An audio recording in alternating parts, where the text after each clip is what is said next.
متعدی بیماریاں زمانہ قدیم سے انسانوں کے لیے تکلیف، پریشانی اور موت کا سبب بنتی چلی آ رہی ہے۔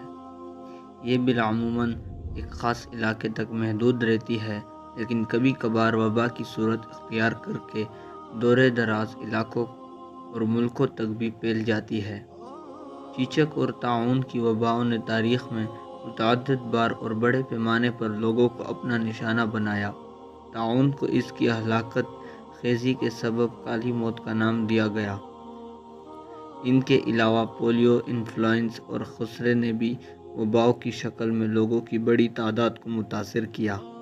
زمانہ جاہلیت میں جب توہم پرستی عروج پر تھی تو لوگ سمجھتے تھے کہ وبائیں دیوتاؤں کی ناراضگی کی وجہ سے پھیلتی ہے، لہٰذا انہیں راضی کرنے کے لیے انسانی جانوں پر سمیت ہر قسم کی قربانیاں پیش کی جاتی۔ اس کے ساتھ ساتھ بعض افراد امراض کی دنیاوی اسباب تلاش کرنے کی بھی کوشش کیا کرتے تھے۔ مثال کے طور پر کچھ لوگوں نے اندازہ لگایا کہ ملیریا گندی ہوا سے پھیلتی ہے۔ اسی طرح ایک اور خیال یہ تھا کہ 14ویں رات کی چاند کو جب پورا چاند آسمان پر چمکتا ہے تو بعض لوگ پاگل پن کا شکار ہو جاتے ہیں۔ بیماریوں سے بچاؤ میں ویکسین کا کردار بہت اہم ہے۔ اس کی تاریخ کو 2 ادوار میں تقسیم کیا جا سکتا ہے۔ پہلے دور وہ ہے جب خوردبین ابھی ایجاد نہیں ہوئی تھی اور دنیا جراثیم کے تصور سے نا آشنا تھی۔ اس دور میں امراض کے بارے میں انسانی علم، مشاہدات، ذاتی تجربات اور قیاس اریاء پر مبنی تھی۔ انہی کی بنیاد پر متعدد امراض سے تحفظ کے لیے کچھ طریقے بھی رائج ہو گئے، جن میں سے کچھ خطرناک تھے لیکن کسی حد تک کامیاب بھی ثابت ہوئے۔ مثال کے طور پر اسمال پوکس ایک زمانے میں چیچک وبال جان بنا ہوا تھا۔ تقریباً 1000 سال قبل مسیح میں ہندوستانی طلباء اس کے علاج کے لیے ایک طریقہ کار استعمال کرتے تھے، ویکسینیشن کہا جاتا ہے۔ اس کے علاوہ ویکسینیشن تقریباً 2000 سال بعد ایسا ہی ایک طریقہ چین میں بھی رائج ہو گیا۔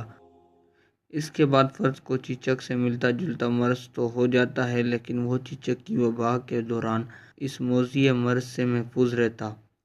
ان ٹیکوں کی وجہ سے 1 سے 3% لوگ فوت بھی ہو جاتے، لیکن پھر بھی غنیمت تھا، اس لیے کہ وبا کے دوران 20 سے 40% افراد کے ہلاک ہونے کا خدشہ ہوتا تھا۔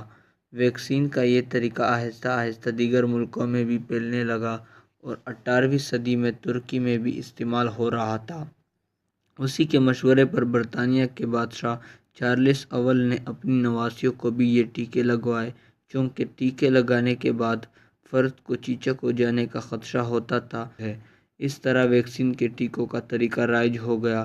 اس کامیابی کے باوجود چیچک نے صرف 20ویں صدی میں 40 سے 50 کروڑ لوگوں کی جان لی۔